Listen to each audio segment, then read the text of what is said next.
काली रात, बरसात का मौसम जिससे साफ पता चल रहा है थोड़ी देर बाद बारिश आने वाली है। बिजलियां कड़क रही है। इस अंधेरे सुनसान रास्ते में एक लड़की भागी जा रही है, जिससे साफ पता चल रहा है उसके पीछे कई लोग पड़े हैं और वह अपनी जान बचाने की कोशिश कर रही है। वह बिना पीछे देखे किसी भी गलियों में घुसकर भाग रही है, जो गलियां काफ़ी शांत है। अंधेरे होने की वजह से वह कई बार उन गलियों में गिर भी रही है, लेकिन वह अपनी चोट की परवाह किए बिना अपनी जान को बचाने की कोशिश में भागी जा रही है। तभी उसे बिजली की रोशनी में कुछ दिखाई देता है और वह वहां से गायब हो जाती है। सारे गुंडे रास्ते के बीच में आकर खड़े हो जाते हैं और चारों तरफ उस लड़की को ढूंढते हैं, लेकिन वो लड़की उन्हें कहीं नहीं मिलती है। यह देखकर सभी हैरान हो जाते हैं और एक दूसरे को देखने लगते हैं। उनके लीडर ने कहा, ढूंढो उस लड़की को, यहीं कहीं होनी चाहिए। अगर वो हमें नहीं मिली तो हमारी आज खैर नहीं। हमारे मालिक हमें जान से मार देंगे। उसकी जान जाए या ना जाए, लेकिन हमारी जान जरूर जाएगी। यह कहते हुए वो उस लड़की को ढूंढ रहे होते हैं, लेकिन उन्हें वो कहीं नहीं मिलती है, जिसके चलते वो सारे घबरा जाते हैं। और एक गुंडे ने कहा, मालिक वो लड़की कहीं आगे भी जा सकती है, हमें वहाँ भी ढूंढना चाहिए। उसकी बात सुनकर लीडर हाँ बोल देता है और वहाँ से सारे गुंडे निकल जाते हैं। उन गुंडों के जाते ही उस रास्ते में एकदम सन्नाटा पसर जाता है। उस सन्नाटे में किसी की आवाज़ ना आने पर कचरे के डिब्बे में से एक परछाई निकलकर बाहर आती है। वो अपने आप को साफ करते हुए खुद से कही, कहाँ ज़िंदगी में गाड़ियों में घूमती थी और कचरे गंदगी से दूर रहती थी, और कहाँ आज मुझे इस कचरे में छुपना पड़ रहा है, और मेरा फ़ोन भी पता नहीं कहाँ गुम हो गया है। ये कहते हुए वो अपने कपड़े झाड़ते हुए जल्दी जल्दी जा रही थी, लेकिन उसका ध्यान बिल्कुल भी नहीं था कि पीछे से कोई गाड़ी आ रही है, क्योंकि उस गाड़ी का हेडलाइट जल नहीं रहा था। उस गाड़ी से जब हॉर्न की आवाज़ आती है वो रास्ते से साइड होकर चलने लगती है, लेकिन वो गाड़ी वाला आदमी लगातार ही हॉर्न बजा रहा था, जिसको सुनकर वो परेशान होकर पीछे मुड़कर देखने लगती है और गुस्से में बोली, एक तो वो लोग मेरा पीछा नहीं छोड़ रहे हैं, और यह कौन सा पागल आदमी है जो हॉर्न पर हॉर्न बजाए जा रहा है। इतना बड़ा रास्ता खाली कर रखा है, इसको दिखाई नहीं दे रहा है क्या। यह बोलते हुए वो जैसे ही पीछे मुड़ती है, वैसे ही वो गाड़ी उसको टक्कर मार देती है। बगल में खाई होने की वजह से वो लड़की हवा में उड़ते हुए उस झाड़ियों में गिर जाती है।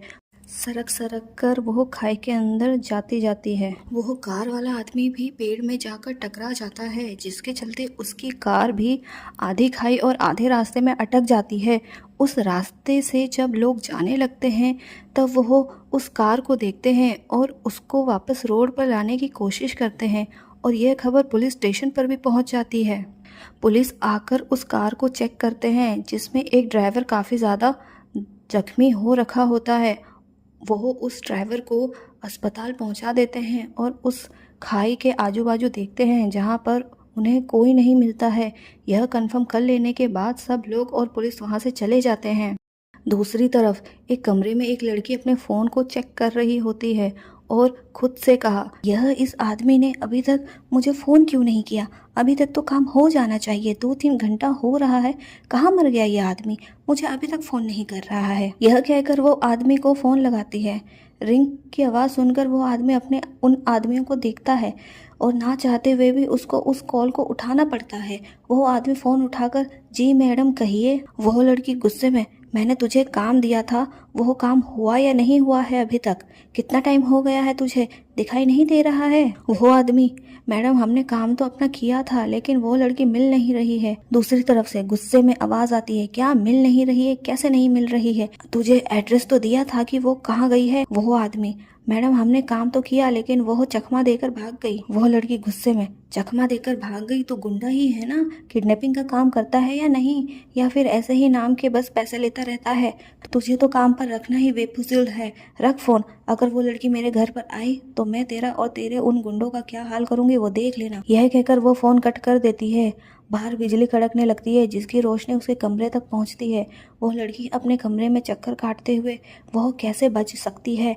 नहीं, उसको मरना होगा, उसको मरना ही होगा। यह कहकर वो अपने बिस्तर में फ़ोन फेंकती है और अपने बिस्तर में बैठ जाती है। कुछ घंटे बाद काफ़ी तेज़ बारिश होती है, जिससे जो लड़की उस खाई में गिरी होती है वह सरक सरक कर पानी के बहाव से कहीं और पहुंच जाती है। वह इस वक्त होश में नहीं रहती है कि वह कहाँ पहुंच गई है। अभी भी चारों तरफ अंधेरा ही अंधेरा रहता है। बारिश के वजह से उसकी आँख थोड़ी थोड़ी होश में आती है और अपनी आंखें खोलती है, लेकिन ज़्यादा चोट लगने की वजह से उसकी आंखें फड़फड़ाने लगती है और वापस बंद हो जाती है। वो वापस बेहोश हो जाती है। धन्यवाद। अगर आपको मेरी कहानी अच्छी लगी तो आप मुझे कमेंट में बता सकते हैं। मैं आपके लिए इसके और भी एपिसोड लेकर आऊँगी।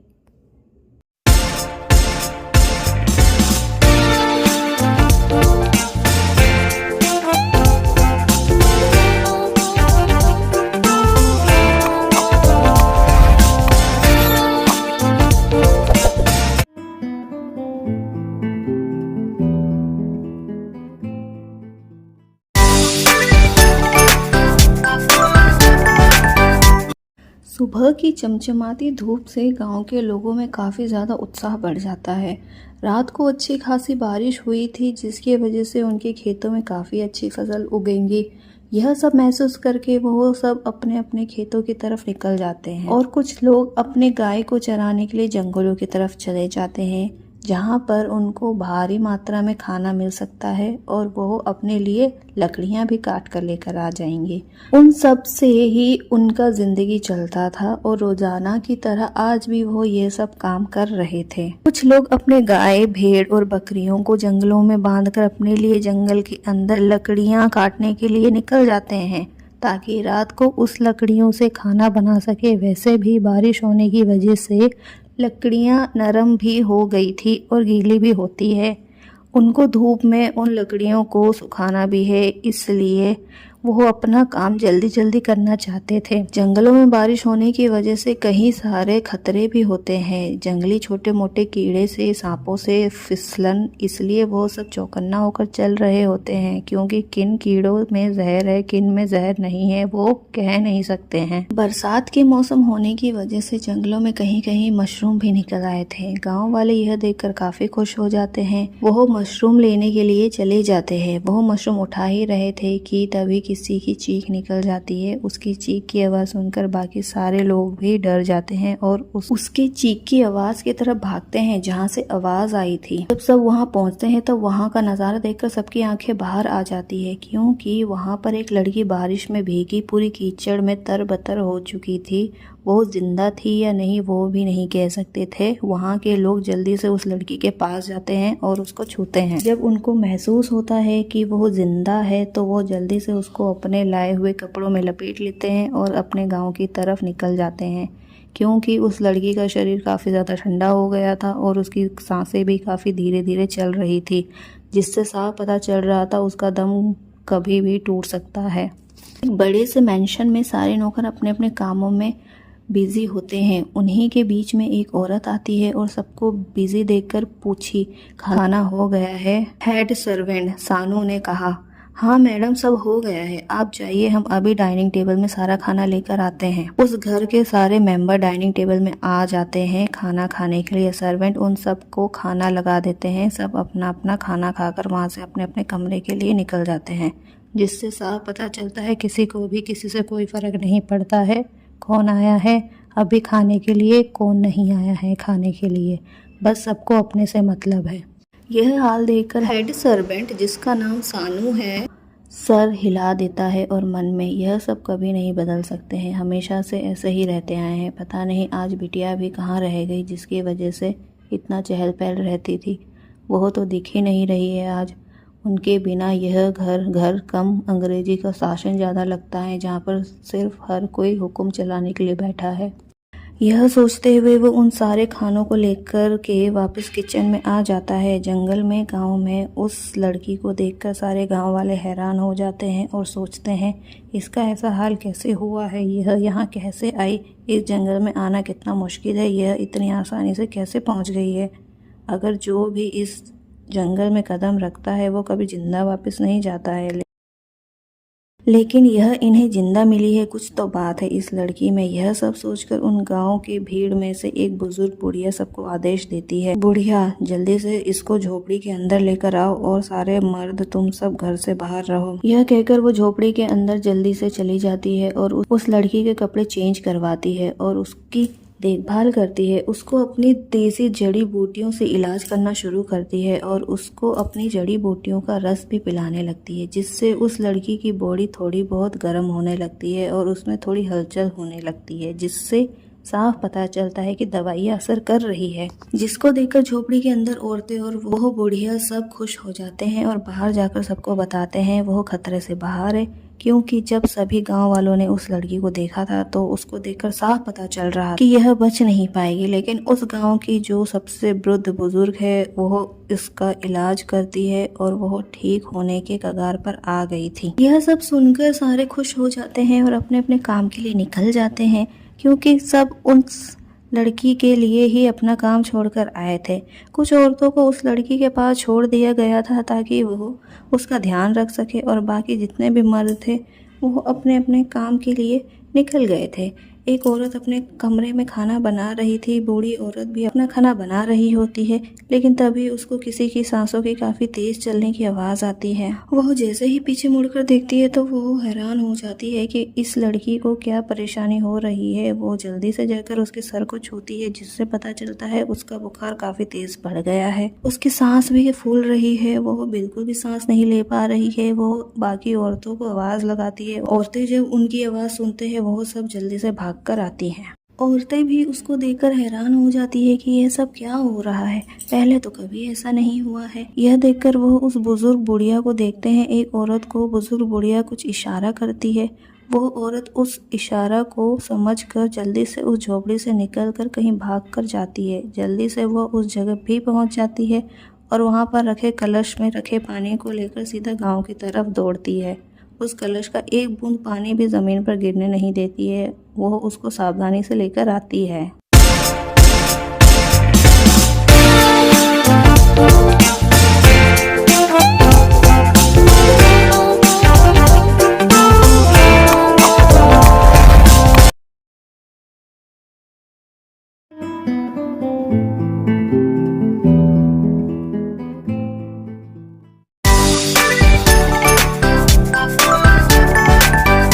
बुजुर्ग बुढ़िया जब उस कलश को देखती है, वो कलश उस औरत से ले लेती है और उस कलश का पानी उस लड़की को पिलाने लगती है।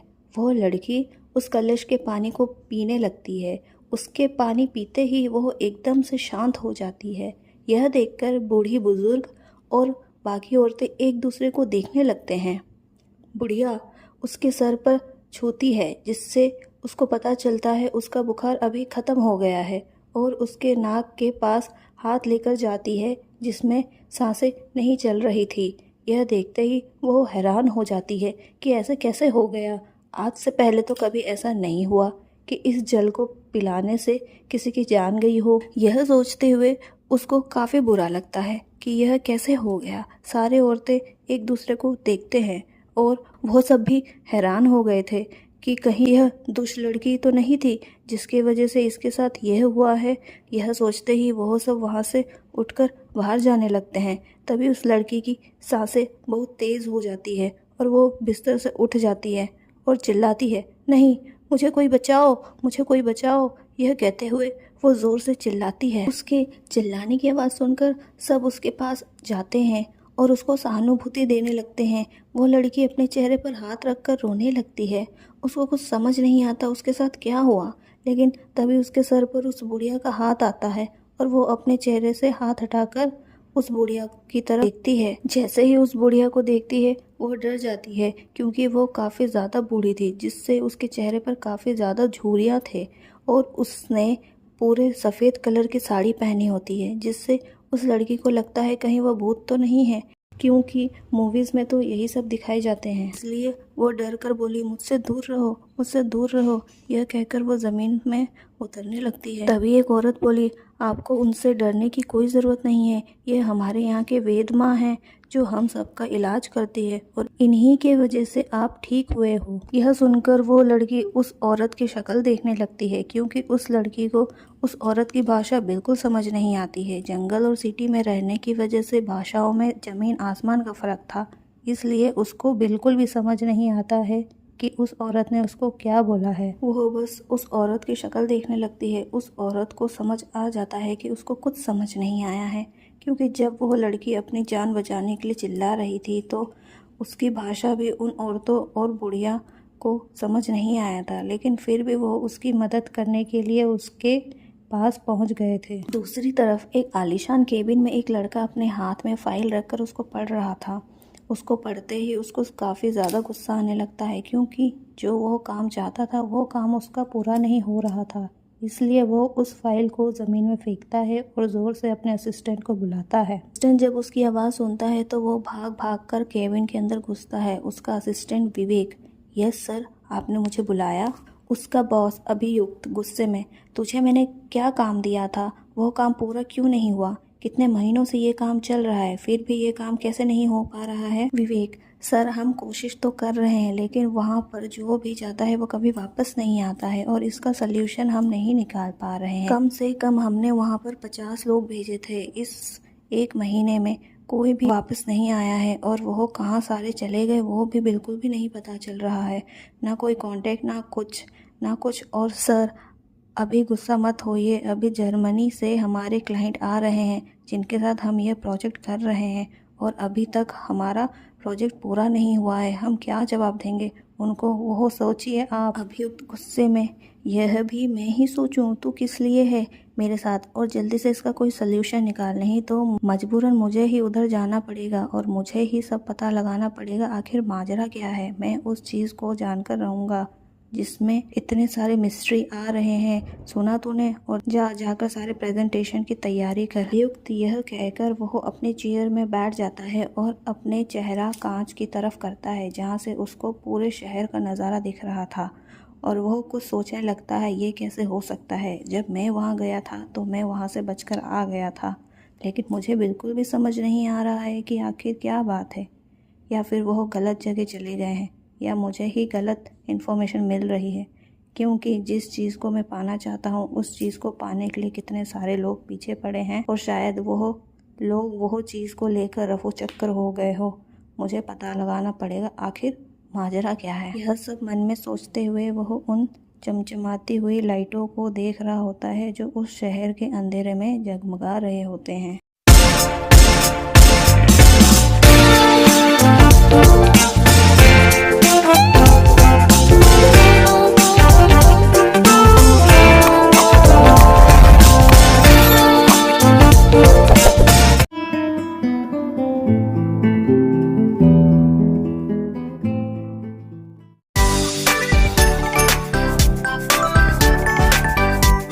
ए एंटरप्राइजेस, अभियुक्त आहूजा एंटरप्राइजेस। उस कंपनी के सामने एक luxury limited edition Mercedes car आकर रुकती है, जिसको देखकर सबको पता चल जाता है कि कौन आया है। इसलिए ए एंटरप्राइजेस के सारे एम्प्लॉयज़ अपने अपने काम में बिज़ी हो जाते हैं और सभी ऐसे दिखाने की कोशिश करते हैं कि वो कितने अच्छे वर्कर हैं यहाँ के। उस कार में से एक बूढ़ा आदमी निकलता है जिसका नाम डेविड होता है। वो अपने असिस्टेंट के साथ कंपनी के अंदर जाने लगता है। रास्ते में विवेक जाकर डेविड को ग्रीट करता है, hello mister David, welcome our company, और बुके देता है और उनको कॉन्फ्रेंस रूम की तरफ लेकर जाता है। कॉन्फ्रेंस रूम में पहले से ही अभियुक्त बैठा होता है। जैसे ही वो डेविड को दिखता है वो खड़ा हो जाता है और उसके पास जाकर हाथ मिलाता है और कहा, nice to meet you mister David. David भी अभियुक्त की बातों को सुनकर स्माइल करता है और वह भी हाथ मिलाते हुए कहा, nice to meet you too mister अभियुक्त। दोनों चेयर में बैठ जाते हैं। डेविड, आपको तो पता होगा कि मैं यहाँ पर किस सिलसिले में आया हूँ। अभियुक्त, हाँ मुझे पता है, लेकिन इस बारे में मैं आपसे अच्छे से कंफर्म करना चाहता हूँ कि जो मैं चाहता हूँ वो हो जाएगा या फिर हमें ऐसे ही प्रॉब्लम का सामना करना पड़ेगा, क्योंकि अभी तक कुछ भी रिजल्ट नहीं मिल रहा है। डेविड, तभी तो मैं इंडिया आया हूँ। मुझे इंडिया मजबूरन आना पड़ा, क्योंकि जब भी मैं आपके असिस्टेंट विवेक से कांटेक्ट करता हूँ तो वो हमेशा यही बोलते हैं कि आप अपने काम में बिजी हैं, तो मुझे मजबूरन यहाँ पर आना पड़ा और यह भी जानने का मौका मिल जाएगा कि आप किस काम में इतने बिजी हैं कि हमारे कॉल को अवॉइड कर रहे हैं और हमारे काम को सीरियस नहीं ले रहे हैं, जिसकी वजह से हमारा काम अब तक पूरा नहीं हुआ है। अभियुक्त, मिस्टर डेविड, मैं वो आपको सारी बात बता दूंगा, लेकिन आप मेरे पहले ये बात सुनिए। वो विवेक को कुछ इशारा करता है। विवेक अपना सर हिलाकर प्रोजेक्टर ऑन कर देता है और तभी किसी को कॉल करके अंदर बुलाता है। वहाँ पर एक लड़की आती है जिसका नाम संगीता होता है, जो आर्कोलॉजी के नॉलेज के बारे में अच्छे से जानती है। वो भी उस प्रोजेक्ट में भी शामिल होती है जो प्रोजेक्ट अभियुक्त कर रहा है। संगीता उस प्रोजेक्टर के पास जाकर बताना शुरू कर देती है। जैसे कि आपको यह फुटेज दिख रहा है, यहाँ की वातावरण और यहाँ की मिट्टी काफ़ी ज़्यादा चिकनी नज़र आती है, जिसकी वजह से हमें यहाँ पर खोदने में काफ़ी ज़्यादा कठिनाइयों का सामना करना पड़ सकता है। और यहाँ पर ऐसे ऐसे मिस्ट्रीज जीव जंतु हैं जिनको हमने कभी ज़िंदगी में देखा भी नहीं है। हम वहाँ जा तो सकते हैं, लेकिन प्रॉब्लम यह है कि हमने यहाँ पर जितनी भी खोज की है, इससे हमें यह पता चला है कि इस जंगल में जो कोई भी जाता है वह कभी वापस नहीं आता है। डेविड भी यह सुनकर, हाँ वो मुझे भी पता है, लेकिन हमें इतना रिस्क तो लेना पड़ेगा, क्योंकि इसके अंदर से हमें वो सब बेनिफिट मिल सकते हैं जिसे हमने कभी सोचा भी नहीं है। और आपको भी पता है हमारे साथ साथ कई सारे लोग इसके साथ क्या करना चाहते हैं। अगर यह चीज़ गलत हाथ में लग गई तो हम कभी भी अपने आप को माफ़ नहीं कर पाएंगे। संगीता, वो मैं आपकी बात समझ रही हूँ, लेकिन सर हमारे यहाँ से 50 लोग गए हैं जो अभी तक वापस नहीं आए हैं। डेविड, क्या पता ऐसा हुआ ना हो, क्योंकि उस जगह में हिप्नोटाइज करने की शक्तियाँ भी है और वो शक्तियाँ इतनी ज़्यादा है कि वो इंसानों को अपने पास रख कर कुछ भी करा सकती है, अपने आप को मरवा भी सकती है। संगीता, सर वो मैं जानती हूँ, लेकिन कोई हमसे गद्दारी क्यों करेगा और वो सब चीज़ें क्यों चुराएगा? डेविड, जैसे आपको पता है हमारे कितने सारे दुश्मन हैं, हमारे साथ यहाँ पर रहकर वो उनकी हेल्प कर रहा हो, वो सब उनके हाथ में लग गया हो, यह भी हो सकता है। अयुब जब यह सुनता है वो भी बोला, हाँ मैं भी यही सोच रहा हूँ, ऐसा भी हो सकता है। इसलिए मैंने सोचा है कि मैं उस जंगल में जाऊंगा और उस जंगल के बारे में पता लगाऊंगा कि आखिर ऐसा क्या है वहाँ पर। तो हमारे लोगों को वापस नहीं भेज पा रहे हैं, इतनी मिस्ट्री जगह में कुछ तो बात है और हमें जल्दी से जल्दी उस चीज़ को हासिल करना पड़ेगा, नहीं तो काफ़ी ज़्यादा प्रॉब्लम हो जाएगी। डेविड, हमें जल्दी से वो सब करना पड़ेगा। यहाँ की न्यूज़ सुनकर मैं कंफर्म हो गया हूँ कि अब यह काम यहाँ पर नहीं हो सकता है। मैं आज ही अपने एक्सपर्ट्स को और ट्रस्टवर्दी अपने एम्प्लॉयज़ को बुलाता हूँ जो यह काम करके हमें दे सकते हैं। अगर वो भी धोखेबाज निकले तो हम वहाँ खुद जाएंगे और वहाँ की मिस्ट्री को सॉल्व करेंगे कि आखिर कोई भी इंसान वापस क्यों नहीं आ रहा है। और आप ऐसा करो, उन लोगों के पीछे ट्रैकर भी लगा दो ताकि हमें वहाँ के रास्ते के बारे में पता चल जाए। हमने बहुत आदमी को दिए हैं, बस यही आखिरी रास्ता है। उसके बाद मुझे अपनी जान भी दांव पर लगानी पड़े तो भी मैं पीछे नहीं हटूंगा। मुझे अपने बच्चों को बचाना है। हमारे वहाँ पर बच्चे काफ़ी ज़्यादा परेशानी में हैं। अगर वो चीज़ नहीं मिलेगी तो हमारे बच्चे ज़िंदा नहीं रह पाएंगे। इसलिए मैं आया हूँ यहाँ पर आपसे इसी बारे में बात करने। अभियुक्त को भी यह सुनकर काफ़ी ज़्यादा बुरा लगता है और वो डेविड के साथ बातें करने लगता है। संगीता भी चेयर में बैठ जाती है, विवेक भी चेयर में बैठ जाता है। सारे कॉन्फ्रेंस रूम में अपने अपने बातें रखने लगते हैं। गाँव में औरतें उस लड़की को देखकर काफ़ी ज़्यादा परेशान हो जाते हैं कि वो क्या करे, क्योंकि उन्हें तो बिल्कुल भी उसकी बातें समझ नहीं आ रही थी और वो लड़की भी उनको देखने लगती है। तभी उन औरतों को याद आता है कि उनके गाँव में एक आदमी है जो शहरों में जाता है तो उसको इस लड़की की भाषा अच्छे से आती होगी, इसलिए वो उस लड़की से बात करवाने के लिए एक औरत को भेज देती है ताकि वो उसको बुलाकर लेकर आए, क्योंकि इस लड़की के पहनावे से साफ पता चल गया था कि वो कहीं बाहर की है, क्योंकि उसने वन पीस जो पहना था और गांव में कोई भी वन पीस नहीं पहनता था। उन औरतों की हड़बड़ी देखकर उस लड़की को कुछ समझ नहीं आता है कि वो क्या करे।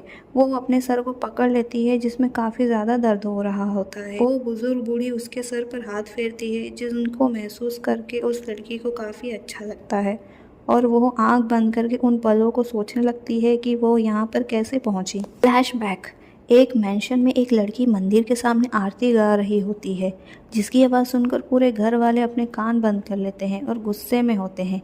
एक शादी के जोड़े ने कहा, वो औरत, जब से यह लड़की हमारे घर में आई है तब से हमारा जीना हराम हो गया है। जब देखो बस गाना ही गाती रहती है। अरे खुद को इतने गाने का शौक है तो रोड पर गाना गाने बैठ जा, अच्छे से पैसे भी मिलेंगे। हमारा जीना हराम क्यों कर रही है? उस औरत का पति, ज्यादा मत बोलो, रुई लगाकर सो जाओ। दोनों वापस कान में रुई लगाकर सो जाते हैं। दूसरी तरफ एक लड़की अपने कमरे में अपने आंखें मलते हुए, ये लड़की फिर से शुरू हो गई, इसका मैं क्या करूं? इसको कितनी बार बोला है यहाँ पर ये सब नहीं चलता है, लेकिन फिर भी यह यही करेगी। यह कहते हुए वो अपनी आंखें मलते मलते कमरे से बाहर आती है और सीढ़ियों से उतरने लगती है तो देखती है उस लड़की के पीछे सारे नौकर खड़े थे जो अपना हाथ जोड़कर उस लड़की के साथ में आरती कर रहे थे। वो लड़की सीढ़ी में खड़ी होकर उस आरती का खत्म होने का इंतजार करती है। जैसे ही आरती खत्म होती है, आरती करने वाली लड़की अपना सर झुकाकर पीछे मुड़ती है और सबको आरती देने लगती है। तभी सीढ़ियों में खड़ी लड़की उस लड़की को पुकारती है, भूमिका, तेरे को मैंने कितनी बार कहा है घर पर आरती मत किया कर। तेरे आरती करने की वजह से यहाँ पर सभी परेशान हो जाते हैं, लेकिन तू है कि सुनती नहीं है। भूमिका मुस्कुराते हुए, दिन की शुरुआत अगर अच्छी चीजों से करी जाए तो दिन अच्छा जाता है आलिया। हेड सर्वेंट सानू, भूमिका बेटी ने सही कहा है। आलिया, मुझे किसी से कोई मतलब नहीं है, मुझे मेरे दोस्त से मतलब है। यह कहते हुए वो आरती का थाली पकड़ने लगती है। सानू, बेटा अगर मैं इसको सपोर्ट नहीं करूँगा तो यह कैसे रह पाएगी? मुझे तो अच्छे से पता है सब कैसे नफरत करते हैं इससे। आलिया, मुझे किसी से कोई मतलब नहीं है, मुझे मेरे दोस्त से मतलब है। यह कहते हुए वह आरती का थाली पकड़ने लगती है। भूमिका, नहीं नहीं, तू नहीं नहीं है, ये आरती की थाली मत पकड़, मैं आती हूँ रखकर इसको। भूमिका आरती की थाली मंदिर में रखकर उसके साथ चल पड़ती है। भूमिका, अंकल आप जाकर ब्रेकफास्ट बनाओ, नहीं तो यह मेरा जीना आराम कर देगी अगर मैं आपके साथ गई। कानू मुस्कुराते हुए और सारे नौकर अपने अपने काम के लिए चले जाते हैं।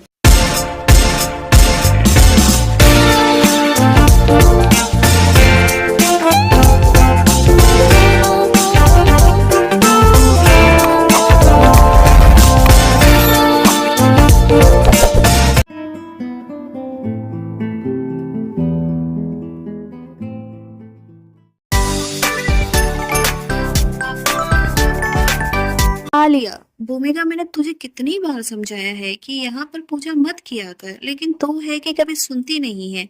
देखना आज कितना बड़ा नाटक होगा यहाँ पर। भूमिका, मुझे पहले से ही पता है, लेकिन मैं क्या करूँ, मेरी आदत यही है और मैं अपनी आदत बदल भी तो नहीं सकती हूँ। दादी माँ तो नहीं आ सकती है पूजा करने के लिए, इसलिए मुझे ही पूजा करना पड़ता है। तुझे तो पता है बिना पूजा के घर दादी माँ को सूना सूना लगता है। आलिया, अच्छा ठीक है, जैसे तेरी मर्जी, आज का तांडव मैं हैंडल कर लेती हूँ।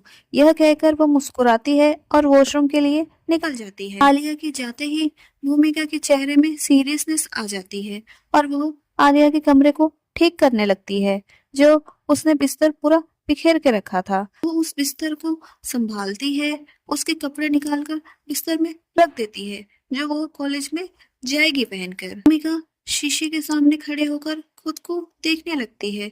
सांवला रंग, गुलाबी होठ, लंबे बाल जो उसकी कमर तक आ रहे होते हैं। उसने उन बालों का चोटी बना रखी थी क्योंकि उसको अपने बाल खुले रखना बिल्कुल भी पसंद नहीं आता था।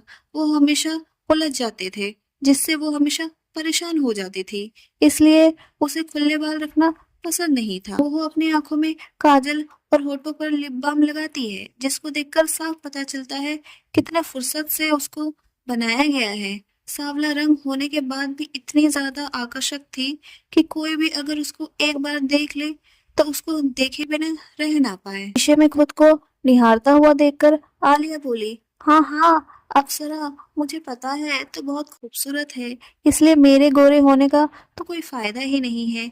मेरी सारी रौनक तो तू ही ले गई है।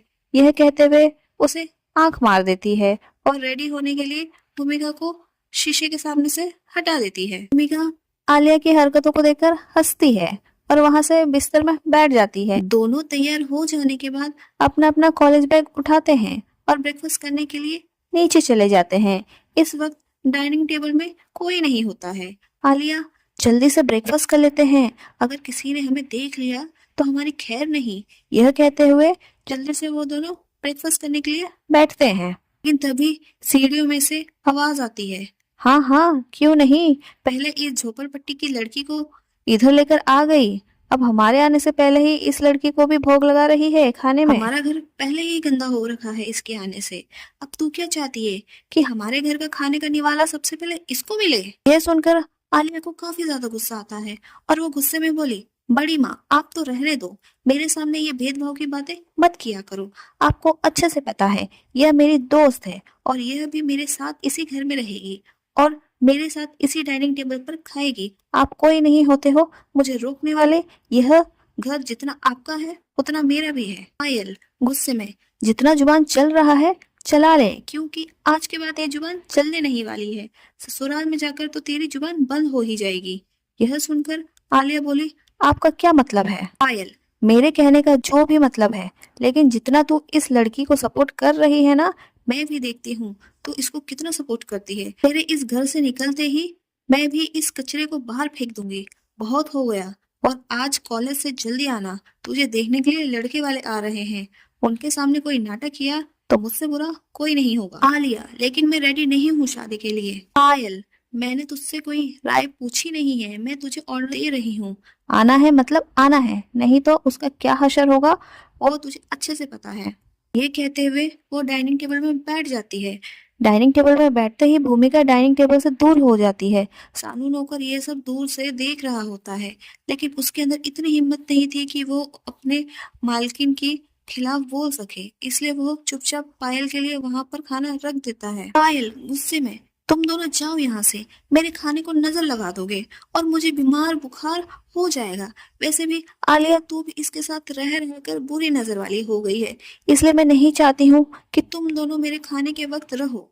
अगर तुम दोनों को खाना खाना ही है तो बाहर लॉन में जाकर खाओ, लेकिन इस डाइनिंग टेबल में तुम दोनों बैठकर नहीं खाओगे। यह मेरा ऑर्डर है। और वो सानू को ऑर्डर दे देती है। आलिया, इतना कष्ट भी क्यों कर रहे हो, खाना ही मत दो। पायल, अगर तेरी यही इच्छा है तो तुझे खाना नहीं मिलेगा, घर का काम करोगे तभी खाना मिलेगा। वैसे भी बिना काम किए तू बहुत ज्यादा सातवें आसमान में उड़ रही है ना। अब से घर में काम होगा तभी तुझे खाना मिलेगा। और जा दफा हो जाए यहाँ से, मेरा मूड मत खराब कर। पहले इस पागल लड़की ने सुबह सुबह भजन गा कर मेरा दिमाग खराब कर दिया है, अब और दिमाग मत खा मेरा, निकल यहाँ से। वीडियो में खड़ा आदमी अजीत, बस करो भाग्यवान, कितना परेशान करोगे बच्चों को, उनको कम से कम नाश्ता तो करने दो। पायल, नाश्ता मैंने दे दिया है लॉन में, अब आभारी होना चाहिए कि मैंने इनको कम से कम खाना तो दिया है। लेकिन ये तो मेरा शुक्रिया अदा करने के बदले मुझे ही सुना रहे हैं। छोड़ो, वैसे भी क्या ही बोल सकते हैं इनको, एक ने अपने माँ बाप को खा लिया